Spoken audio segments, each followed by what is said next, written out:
गुर्दे के हर मरीज़ की ख्वाहिश होती है कि उसके गुर्दे का मर्ज़ बेहतर हो जाए, हत्ता कि रिवर्स भी हो जाए।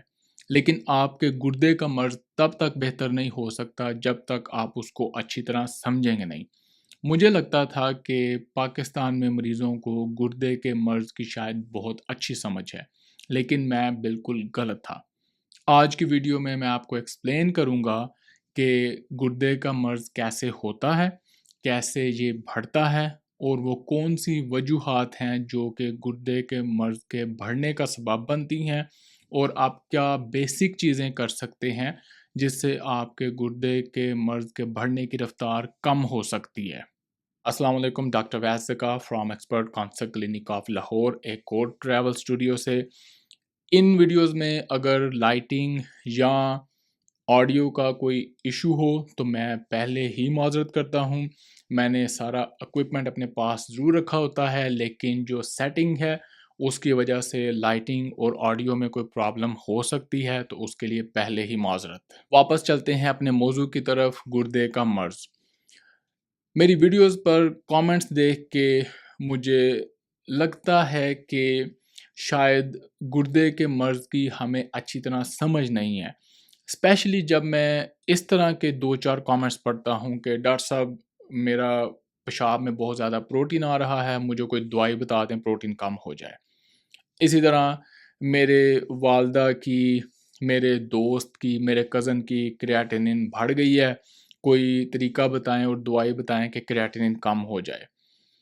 ये ज़ाहिर करता है कि हमारी गुर्दे के मर्ज़ के बारे में जो अंडरस्टैंडिंग है, जो उसकी समझ है, वो कितनी सुपरफिशियल है, हम उसको कितना ईज़ी लेते हैं और बिल्कुल भी समझने की कोशिश नहीं करते कि एक्चुअली गुर्दे का मर्ज़ कितनी पेचीदा चीज़ है। ना सिर्फ ये मर्ज़ खुद इतना पेचीदा है, बल्कि इससे जो पेचीदगियाँ और कॉम्प्लिकेशंस होती हैं, वो आगे कई सौ गुना पेचीदा हैं। और हम इसको सिंपली एक बढ़ी हुई क्रिएटिनिन लेते हैं, पेशाब में ज़्यादा आया हुआ प्रोटीन लेते हैं और पीछे जो कई सौ और हज़ार फैक्टर चल रहे हैं, जो ये चीज़ें करवा रहे हैं, और उसके बाद जो गुर्दे के अंदर हलचल मची हुई है, उसका हमें कुछ आइडिया ही नहीं है। आज की वीडियो कुछ लंबी भी हो सकती है, बहरहाल मैं पूरी कोशिश करूँगा कि टॉपिक को कंसाइज़ करके एक्सप्लेन करने की कोशिश करूँ। आज की वीडियो में हमने डिस्कस करना है गुर्दे का दायमी मर्ज़, जिसको हम कहते हैं क्रॉनिक किडनी डिज़ीज़। लेकिन क्रॉनिक किडनी डिज़ीज़ की एक्सप्लेनेशन में जाने से पहले मैं फटाफट आपकी कन्फ्यूजन दूर कर दूं कि एक चीज़ होती है acute kidney injury. Acute kidney injury का मतलब है कि किसी भी इंसल्ट या डैमेज की वजह से आपके गुर्दे को बहुत बड़ा अचानक डैमेज हुआ है। आपका गुर्दा उस कंडीशन से पहले बिल्कुल ठीक था, उसकी वजह से आपकी क्रिएटिनिन बढ़ के ऊपर गई, 2 पे चली गई, 4 पे चली गई, 10 पे चली गई, बाज़ औक़ात 15 पे भी चली जाती है अगर कोई स्टोन या प्रोस्टेट आपके पेशाब के बाहर निकलने का रास्ता बंद कर दे। जब ये एक्यूट किडनी इंजरी हो जाती है, आप उस वजह को ढूँढते हैं, उस वजह को रिमूव करते हैं। वो कोई दवाई थी, वो कोई इन्फेक्शन थी, वो लो ब्लड प्रेशर था, वो खून की कमी थी, वो डायरिया था, तो उसके बाद आपके गुर्दे का मर्ज़ रिवर्स हो जाता है। यानी कि आपकी क्रिएटिनिन वापस उसी नॉर्मल नंबर पे आ जाती है, जहाँ पे वो इस एक्यूट किडनी इंजरी से पहले थी, अगर हम उस कंडीशन को टाइमली रिमूव कर दें तो। और आपके गुर्दे का फंक्शन फिर से नॉर्मल हो जाता है। इसको कहते हैं एक्यूट किडनी इंजरी। और इसके बाद आपका गुर्दा मुकम्मल तौर पर नॉर्मल कंडीशन में आ जाता है और बहुत ही कम चांस होते हैं कि आप क्रॉनिक किडनी डिजीज़ की तरफ जाएँगे। अब हम चलते हैं क्रॉनिक किडनी डिजीज़ की तरफ। जो क्रॉनिक किडनी डिजीज़ है, जब डिटेक्ट होती है स्टेज 3 पर, जिसको हम कहते हैं ईजीएफआर 60 मिलीलीटर पर मिनट से कम, जब आपकी क्रिएटिन 1.1, 1.2, 1.3 इस रेंज में आती है, डॉक्टर आपको बताता है कि आपको गुर्दे का मर्ज़ है। ये है स्टेज 3 और इसका साइंटिफिकली मतलब लिया जाता है कि आपका गुर्दा तकरीबन 70-80% ख़त्म हो चुका है और 30% बचा है। बाज़ जगहों पर और बाज़ स्टडीज़ में ये भी लिखा जाता है कि 90% गुर्दे ख़त्म हो चुके हैं, सिर्फ 10% बचे हैं। मैं यकीन नहीं करता कि ये कोई एक्यूरेट नंबर है और हो सकता है फ्यूचर रिसर्च में हमारे पास कुछ डिफरेंट नंबर आएँ। बहरहाल ओवरऑल आपको पता होना चाहिए कि जब आप स्टेज 3 किडनी डिज़ीज़ पर डायग्नोज़ होते हैं तो तकरीबन 70% आपके दोनों गुर्दे काम करना छोड़ चुके होते हैं। दोनों गुर्दों को मिला के तकरीबन आपका 30% काम पीछे रह चुका होता है। अब ये कंडीशन अचानक नहीं आई, ये सालों और मे बी दहाइयों का प्रोसेस है। ये पिछले 5-10 साल से चल रहा था, पर क्योंकि आपकी क्रिएटिनिन अभी तक नॉर्मल थी, इसलिए आपको पता नहीं चला। और क्यों नहीं पता चला, इस सवाल से हम चलते हैं स्टेज 2 और स्टेज 1 की तरफ। बहुत सारे पेशेंट तानाबाज़ी भी करते हैं, कन्फ्यूज़ भी रहते हैं कि स्टेज 1 और स्टेज 2 क्या चीज़ है?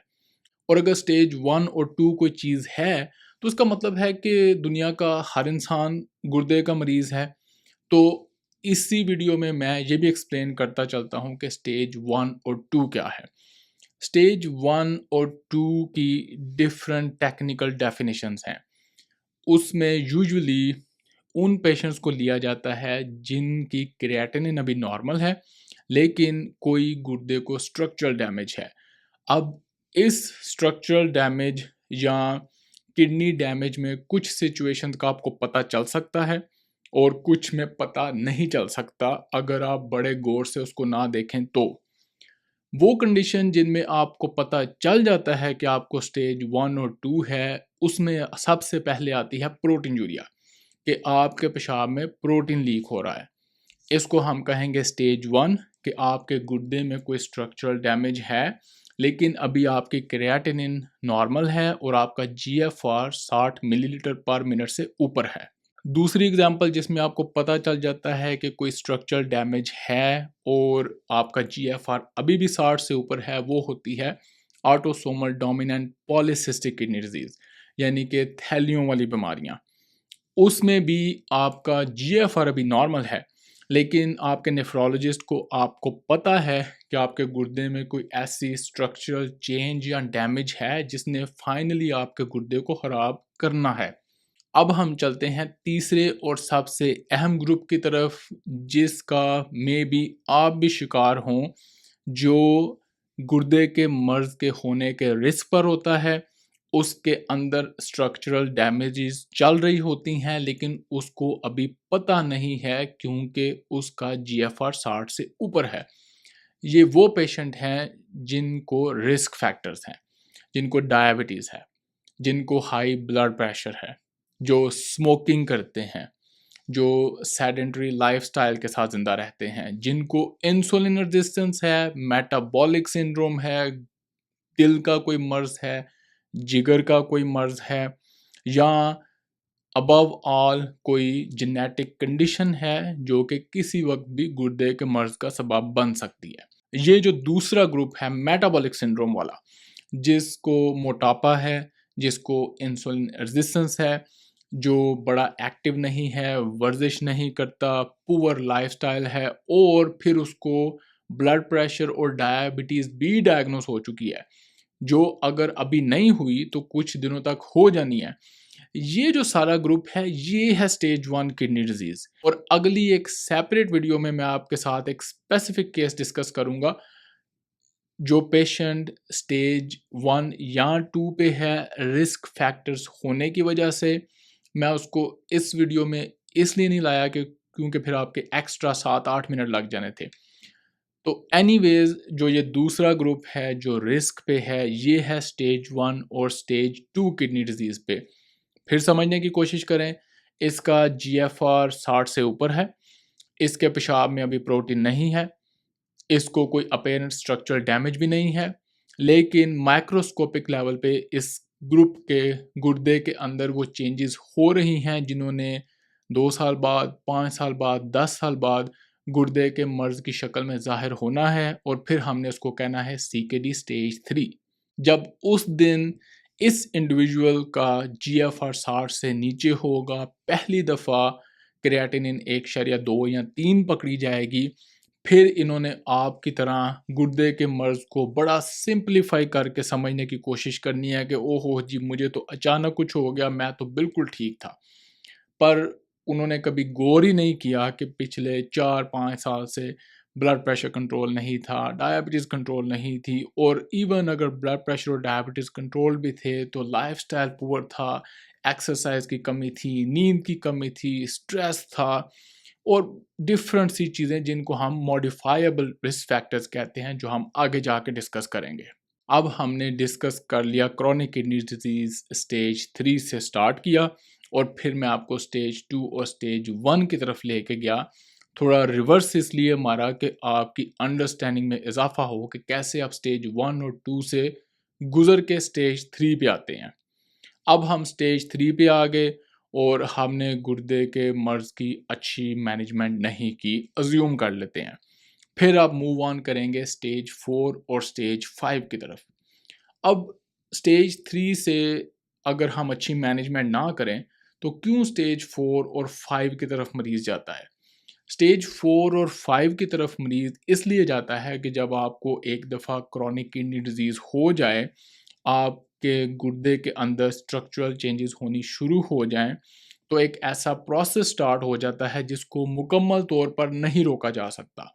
इसको बहुत हद तक कम किया जा सकता है, जिसके सिलसिले में मैं अक्सर ज़िक्र करता रहता हूँ, लेकिन इसको मुकम्मल नहीं रोका जा सकता। गुर्दे के मर्ज़ के बढ़ने का ये प्रोसेस माइक्रोस्कोपिक लेवल पे होता क्या है?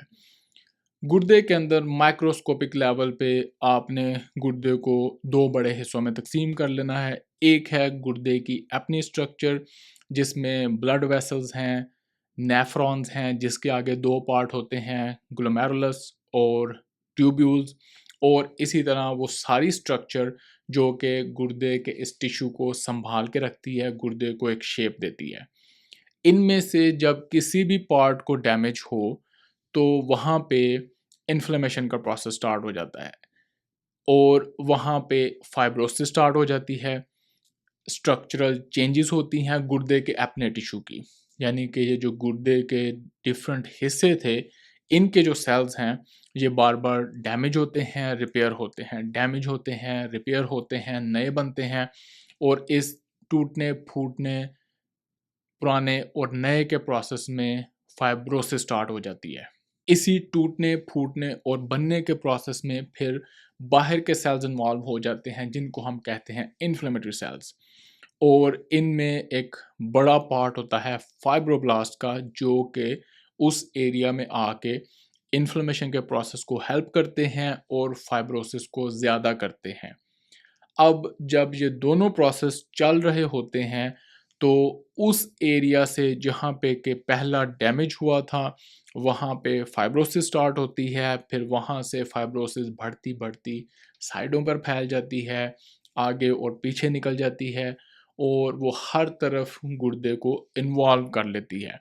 और ये वो प्रोसेस हैं जिनकी वजह से गुर्दे का मर्ज़ बढ़ता रहता है, और इन्हीं प्रोसेसेस को, इसी फाइब्रोसिस को कम करने के लिए, स्लो करने के लिए हम डिफरेंट रिकमेंडेशन देते हैं, जिनका ज़िक्र मैं हर वीडियो में करता हूँ। अब यहाँ तक हम रीकैप करने की कोशिश करते हैं कि इनिशियल इंसल्ट हुई, क्रोनिक किडनी डिजीज़ स्टार्ट हो गई, आप स्टेज 1 में से गुज़रे, 2 में से गुज़रे, 3 में से गुज़रे, और अब आपका गुर्दे का प्रोसेस बढ़ रहा है फाइब्रोसिस की वजह से। अब कौन-सी चीज़ें हैं जो कि इस फाइब्रोसिस के प्रोसेस को बढ़ा रही हैं? उसमें हम 2 चीज़ें डिवाइड करते हैं। पहले हैं मॉडिफाइबल रिस्क फैक्टर्स, और दूसरे हैं नॉन मॉडिफाइबल रिस्क फैक्टर्स। जो मॉडिफाइबल रिस्क फैक्टर्स हैं, ये वही हैं जिनकी वजह से आपको गुर्दे का मसला हुआ है, या उससे मिलते-जुलती चीज़ें हैं, जैसे कि diabetes, high blood pressure. Blood pressure और डायबिटीज़ 2 वाहिद चीज़ें हैं जो कि आपके गुर्दे को धड़ाधड़ डैमेज करती हैं, और अगर आप इनको कंट्रोल कर लें, तो आपके गुर्दे के मर्ज़ के बढ़ने की रफ़्तार बहुत कम हो जाती है।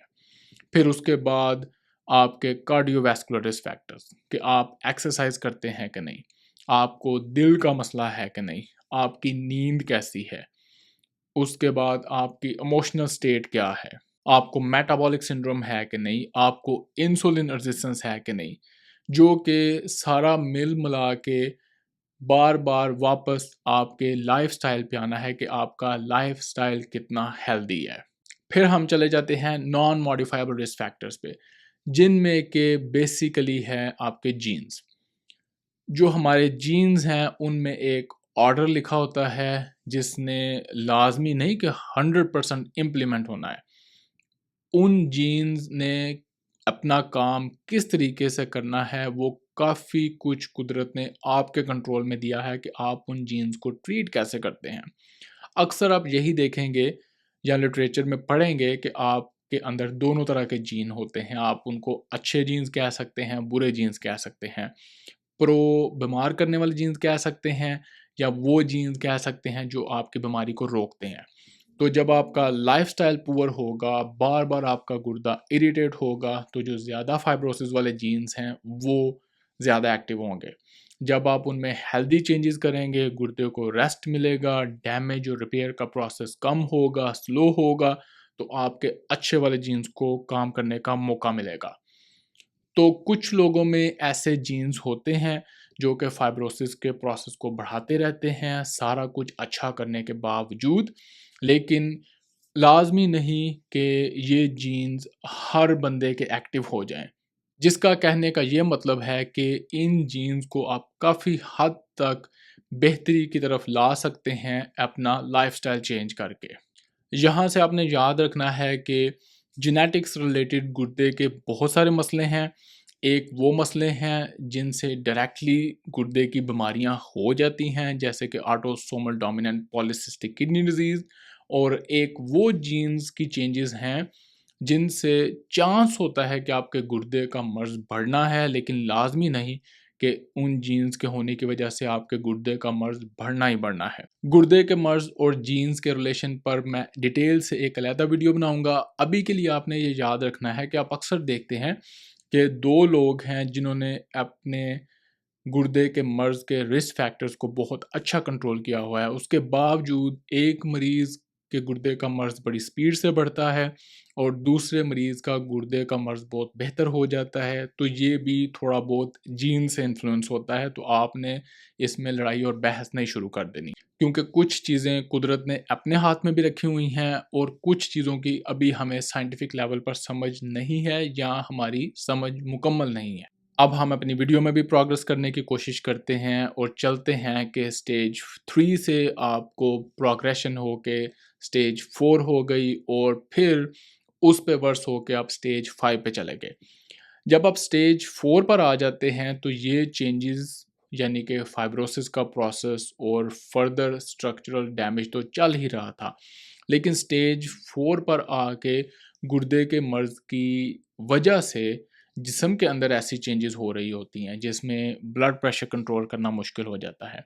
आपको अनीमिया हो जाता है, आपका फास्फोरस लेवल हाई हो जाता है, आपका कैल्शियम बैलेंस ख़राब हो जाता है, आपका जो एसिडोसिस का प्रोसेस है वो ख़राब हो जाता है, आपका विटामिन डी, पैराथायरॉयड हार्मोन, और ये बड़ी-बड़ी 5-6 चीज़ें हैं जो हमें पता है कि ख़राब हो जाती हैं या इनका बैलेंस बिगड़ जाता है।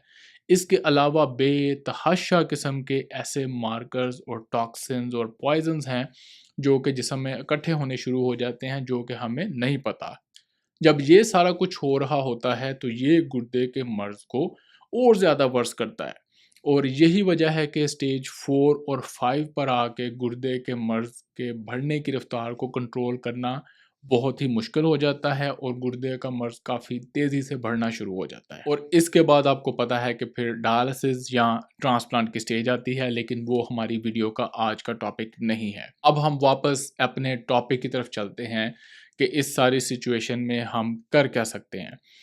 तो इस सारी डिस्कशन का मकसद ये था कि सबसे पहले आपने अपने गुर्दे के मर्ज़ को समझना है। जब आप कमेंट में एक लाइनर पूछते हैं, डॉक्टर साहब मुझे प्रोटीन बहुत ज़्यादा आ रहा है, कोई गोली बता दें, और मैं अपनी तरफ से बड़ा एजुकेटेड रिप्लाई करने की कोशिश करता हूँ कि आप पूरी इवैल्यूएशन कराएँ, तो उस रिप्लाई का ये मतलब होता है कि आपने किसी नेफ्रोलॉजिस्ट को दिखाना है जिसने आपका सारा वर्कअप करना है, यूरिन में प्रोटीन को, urine protein to creatinine ratio से क्वांटिफाई करना है कितना प्रोटीन आ रहा है। उसकी बेस पे उसने चेक करना है आपका ब्लड प्रेशर कितना रहता है, आपको डायबिटीज़ तो नहीं है, आपको गुर्दे का कोई और मर्ज़ तो नहीं है। इसी तरह जब आपकी क्रिएटिनिन ज़्यादा है और मैं आपको रिकमेंड करता हूँ कि आप नेफ्रोलॉजिस्ट को दिखाएँ, तो इसका मतलब है उस नेफ्रोलॉजिस्ट ने आपको जाके डिटेल से इवैल्यूएट करना है, आपके रिस्क फैक्टर्स देखने हैं, आपका लाइफ़स्टाइल क्या है। क्योंकि उस नेफ्रोलॉजिस्ट को पता है कि ये जो आप स्टेज 1 और 2 के सारे प्रोसेस में से गुज़र रहे हैं, उनमें से कौन-सी चीज़ें हैं जिनको हम पकड़ेंगे और हमें पता चलेगा कि पेशेंट को गुर्दे का मर्ज़ किस वजह से हुआ है। फिर उसके बाद वो आपके उन रिस्क फैक्टर्स को बेहतर करने की कोशिश करेगा, आपको लाइफ़स्टाइल रिकमेंडेशंस करेगा कि आपने अपने लाइफ़स्टाइल को कैसे हेल्दी बनाना है। फिर उसके बाद आपको मेडिसिन देगा जिनसे गुर्दे के अंदर की चेंजेस बेहतर होनी शुरू होती हैं और फिर जाके आपके गुर्दे का मर्ज़ स्टेबलाइज़ होगा।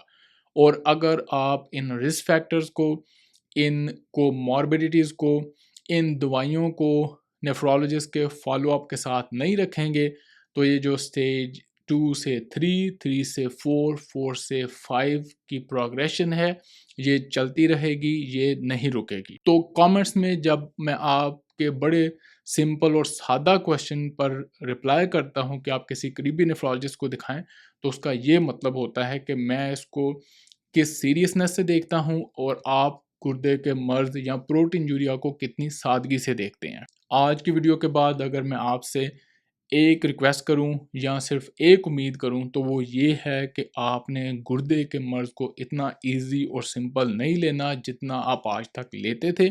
आपने खुद भी गुर्दे के मर्ज़ की समझ अपनी आप की बढ़ानी है और आपने दूसरों को भी इसमें हेल्प आउट करना है।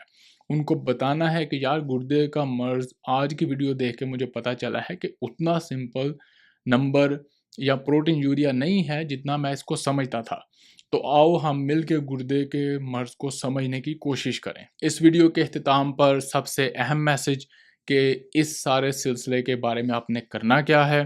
अगर आप गुर्दे के मर्ज़ को रिवर्स करना चाहते हैं तो वो स्टेज 1 और 2 पर काफ़ी हद तक मुमकिन होता है। आपने अभी से लाइफ़स्टाइल चेंजेस करनी हैं, डिटेक्ट करना है कि आपको डायबिटीज़ या ब्लड प्रेशर तो नहीं है, या इवन गुर्दे के मर्ज़ की स्क्रीनिंग करा के क्रिएटिनिन और यूरिन एनालिसिस से कंफर्म करें कि आपको गुर्दे का मर्ज़ तो नहीं है। और अगर नहीं है तो अपने लाइफ़स्टाइल को हेल्दी बनाएँ और अगर है गुर्दे का मर्ज़ तो किसी नेफ्रोलॉजिस्ट को चेक कराएँ। उसके बाद वजह ढूँढने की कोशिश करें कि किस वजह से आपको गुर्दे का मर्ज़ है। ब्लड प्रेशर है, डायबिटीज़ है, दर्द की दवाइयाँ हैं, दिल का कोई मसला है, जिगर का तो नहीं कोई मसला, या और कोई गुर्दे का इन्हेरेंट मसला तो नहीं है जिनको हम ग्लोमेरुलर डिजीज़ेज़ कहते हैं, और उसके बाद उनकी ट्रीटमेंट करें। फिर इन सब ट्रीटमेंट के साथ आपने अपने डॉक्टर या नेफ्रोलॉजिस्ट से जो किडनी प्रोटेक्टिव ड्रग्स जिनका मैं हर वीडियो में ज़िक्र करता हूँ, उनको ज़रूर मेंशन करना है कि क्या आपको इस स्टेज पर उन अद्वियात की ज़रूरत है या नहीं। और अगर है तो आपने ज़रूर रिक्वेस्ट करनी है डॉक्टर से, और अगर नहीं तो आपने वजह पूछनी है कि इस स्टेज पर मुझे क्यों ज़रूरत नहीं है, क्योंकि यूजुअली नेफ्रोलॉजिस्ट वीडियो में रिकमेंड करते हैं कि आपने इन अद्वियात पर लाजमी होना है अगर आप गुर्दे के मरीज़ हैं तो। जब आप अपने गुर्दे के मर्ज़ को ऐसे देखेंगे, ऐसे मैनेज करेंगे, तो बहुत ही ज़्यादा चांसेस हैं कि आपके गुर्दे का मर्ज़ स्टेज 3 पर रुक जाएगा, बहुत ही स्लो डाउन हो जाएगा और इसके स्टेज 4 और स्टेज 5 तक जाने के चांसेस बहुत ही कम हो जाएँगे। इसके अलावा मैं एक गुर्दे की स्टेजेस पर सेपरेट वीडियो बनाऊंगा कि हर स्टेज पर गुर्दे के मरीज़ को क्या करना चाहिए, बेशक वो लाइफस्टाइल चेंजेस हो, मेडिसिन हो, रिस्क फैक्टर मॉडिफिकेशन हो, या उसके अलावा इंसान कुछ कर सकता है कि उसके गुर्दे के मर्ज़ के बढ़ने की रफ्तार कम हो जाए। आज की वीडियो मैं यहाँ पे ख़त्म करता हूँ। आपने हमारे साथ अपना एक्सपीरियंस ज़रूर शेयर करना है, स्पेशली आपने मुझे ज़रूर बताना है कि आज की वीडियो से पहले आपकी अपनी गुर्दे के मर्ज़ के बारे में क्या समझ थी, और इस वीडियो को देखने के बाद क्या आपको स्टेज 1 और 2 क्लियर हुई कि नहीं, और कैसे गुर्दे का मरीज़ स्टेज 3 से 4 और 5 में जाता है, इसकी समझ में कुछ इजाफा हुआ या नहीं। अपना एक्सपीरियंस ज़रूर शेयर करना है। मुलाकात होगी अगली वीडियो में। अल्लाह हाफ़िज़।